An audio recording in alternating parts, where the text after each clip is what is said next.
안녕하세요. 맘띠입니다. 이제 오늘은 이제 여러분들의 선배님들의 기계공학과 이 합격한 선배님들은 과연 어떤 활동을 많이 했었고, 그 다음에 좀 어떤 주제로 많이 본인들의 진로 역량을 많이 드러냈는지, 그 다음에 생기부에는 어떤 특징이 있는지 그 점에 대해서 말씀드릴까 해서 이렇게 방송으로 찾아뵙게 되었습니다. 자, 기계공학과는 날로 갈수록 굉장히 인기가 매우 좋습니다. 특히 뭐, 이 기계공학과가 어떤 전기공학이라든지 전자공학과 융합으로 있었죠. 그래서 아이스트와 연구하면서 뭐, 메카트로스트닉 공학, 뭐, 제어계측 공학과 함께 발전하게 되었습니다. 먼저 기계공학과에서 요구하는 학생은 어떤 학생일까요? 이제 첫 번째로는 자, 과학 그 생활기록부에서 어떤 과학적 탐구 능력이라든지 책임감도 보여야 되겠지만 특히 창의적인 표현 능력과 협업 능력을 지닌 학생을 선호하고 있습니다. 그 다음에 또 어떤 학생을 선호하게 되냐면 항상 교과서로 시작된 지적 호기심 나와야 되거든요. 그런데 그 지적 호기심이 본인의 윤리와 사회적 책임을 이해할 수 있는 능력을 지닌 학생인지 그 점도 언급이 필요하고요. 그리고 또 한 호기심이 항상 있어야 되는데 움직이는 원리, 어떤 대상이 움직인단 말이에요. 그럼 대상이 움직이는 원리를 항상 궁금해하고, 와, 그것은 어떻게 움직일까? 왜 그것을 어떻게 이제 무동력으로 계속해서 움직일 수 있지? 라는 이러한 생각을 하면서 계속해서 상상했던 그런 여러분의 선배님들도 두드러낸 학생들도 있습니다. 그리고 당연히 기계공학에서는 수학이라든지 물리에 대한 이해력이 매우 좋아야 되겠죠. 그런데 이제 기계공학과 같은 경우가 단지 기계만 달아서는 안 됩니다. 요즘에는 모든 이공계열의 기계, 전자전기, 반도체 다 물려 있잖아요. 그러다 보니까 자동차라든지 전기, 전자 등에도 흥미가 있고 탐구심이 많다라는 점을 어필할 필요가 있습니다. 그리고 이제 최근에 항상 본인의 항상 신문에 좀 관심 있으셔야 된다. 그래서 최근에 새로운 어떤 신기술이 개발이 되었다면 그 신기술을 본인의 진로와 어떻게 응용을 해서 보다 좀 창조적 연구 능력을 개발할 수 있을 것인지, 어떻게 하면 창의적인 어떤 좀 향상된 어떤 뭐, 좀 어떤 소위 말하면 어떤 뭐 제품이라든지 어떤 것 좀 그런 점들을 응용할 수 있을 것인지, 이런 점들을 보여줬던 학생들이 좋은 결과가 있었습니다. 자, 그러면 세특 활동에는 보통 어떤 주제가 많이 들어갔을까요? 자, 첫 번째, 우주 항공체 조사도 좀 있었습니다. 지금 요즘 거기 항공 우주 쪽에 굉장히 관심이 많아요. 그 이유가 이제 아무래도 지금 한국에서 지금 이제 우주선을 계속해서 무인 우주선을 발사하고, 그 다음에 또 한국의 이제 전투기가 굉장히 좀 이렇게 탄탄대로 걷고 있다 보니까 이 비행기 우주 항공체에 대한 관심이 많아요. 그래서 우주 항공체에 대해서 조사하는 게, 우주 항공체에 조사하면 여러 가지가 있습니다. 거기에 들어가는 부품이라든지 어떤 작동 원리라든지 그 점에 대해서 조사하는 학생도 있었고요. 한 학생은 정말 대단한 것을 조사하는 한 학생도 있었습니다. 바로 이것은 일론 머스크 스페이스X 있잖아요. 스페이스X 같은 경우가 보통 다른 나라들 같은 경우는 자, 우주선을 발사하면 발사체가 이제 무조건 떨어지잖아요. 하고 바다로 떨어지거나 이제 버려야 되는데, 자, 스페이스X는 뭐 하죠? 발사체가 다시 뭐 하죠? 갔다가 다시 제자리로 오는 거죠. 그렇죠. 그래서 그 발사체 원리를 대해서도 매우 심화적으로 조사한 학생도 있었습니다. 그다음 또 이런 점들 조사하자면 바로 자율 주행 자동차 개발 과정과 전망을 조사했는데 이 자율 주행 자동차를 이제 어떻게 조사하셨냐면 아시다시피 자율 주행자 1단계에서 5단계까지 있거든요.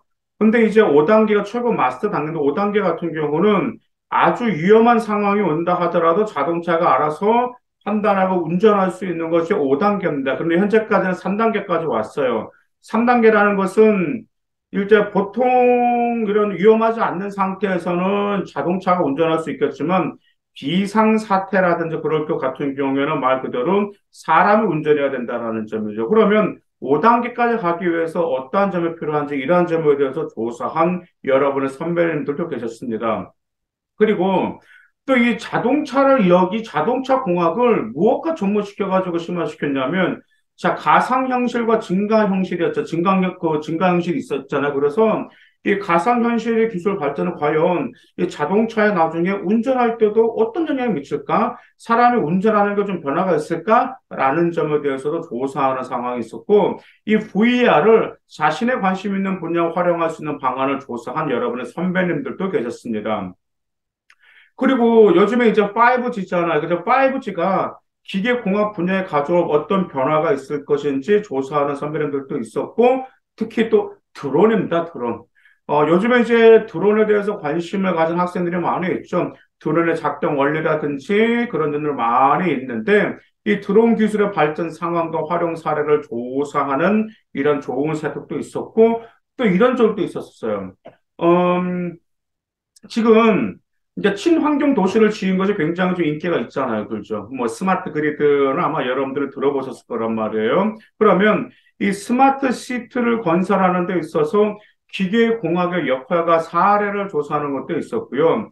이번에 미스터 에버리띵 빈살만 왕세자가 와서 네옴시티에 대해서 이 점 언급하면서 우리 한국의 기업들이 참여할 것을 요구했었죠. 그러면 네옴시티에서도 기계공학이 어떤 역할을 할 것인지 이 정도 조사한다면 여러분들이 좀 더 발빠르게 여러분들의 역량을 어필할 수가 있습니다. 그리고 한 학생 같은 경우는 거기 작년 여학생 같은 경우는 좀 매우 좀 거기 심하게 했는데 이제 고등학교 1학년부터 3학년 때까지 스마트 의족의 로봇만 기술했어요. 근데 그게 굉장히 정교합니다. 그냥 뭐 두리뭉실하게 뭐 하자 그게 아니고 스마트 우족이 거기 이제 요즘에 이제 뉴럴링크를 해서 사람 뇌하고 접목시킨다라든지 아니면은 사물 인터넷과 접목을 시켜가지고 이 점을 어떻게 보다 효율적으로 할 것인지 이런 점들을 심화시켜가지고 정말 말도 안 되게 1등급대를 뚫고 면접을 뒤집고 합격한 여러분들 그때 여학생이었거든요. 합격한 사례도 있었기 때문에 이 점을 활용하시기 바라겠습니다. 자, 생활기록부에서는 무엇을 여러분들 강조해야 될까요? 자, 생활기록부는 예전에는 보통 뭐 키워드가 좋아야 된다, 뭐 분별력이 좋다, 뭐 창의력이 뛰어나다, 이런 키워드가 포함되지가 않습니다. 바로 이 키워드와 함께한 사례가 중요합니다. 사례. 지금은 사례가 반드시 나와야 된단 말이야. 그래서 어떤 사례를 강조해야 되냐면 어떤 과학적인 탐구 능력이 좋다라든지 수리 능력, 특히 컴퓨터 활용 능력과 정보기술 활용 능력이 뛰어난 사례들을 여러분들이 생기부에 반드시 어필하실 필요가 있고요. 그리고 지적 호기심을 갖고 해결하는 과정에서 창의성을 보여줘야 되는 건데 이런 점들을 어디서 많이 보여준 동아리 활동에서 많이 보여줬습니다. 동아리 활동에서.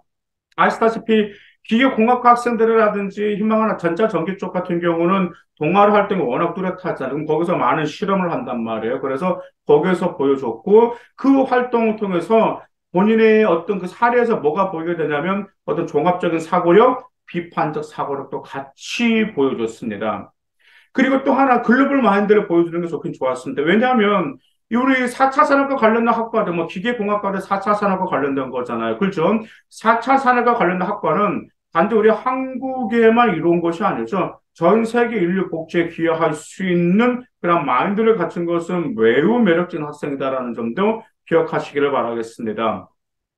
그리고 당연히 내신은 뭐가 탑이어야 될까요? 네, 맞습니다. 수학, 그다음 물리학, 화학, 진짜 이 과세특도 학년별로 올라갈수록 연기하면서 발전하면서 내신도 탑을 유지해야 된다 기억하셔야 돼요. 우리 한 여학생이 이제 이쪽 분야 이제 면접을 봤는데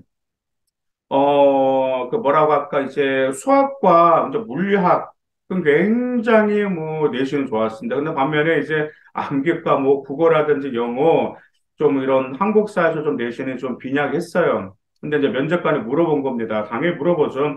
아, 왜 수학과 물리학은 잘하는데 왜 국어하고 영어 좀 그러냐. 그래서 이제 제가 준비해준 대로 이제 면접 답변했거든요. 면접관이 이렇게 말했다라는 점은 하긴 뭐 우리 학과는 뭐 수학과 물리학만 잘하면 되지. 라고 면접관이 말했다고 합니다. 그렇기 때문에 여러분들이 기계공학과 밀접한 과목은 수학과 물리학과 이제 화학까지 해서 과세도 잘 챙기고 내신 역시 탑을 유지하시기를 바라겠습니다. 감사합니다.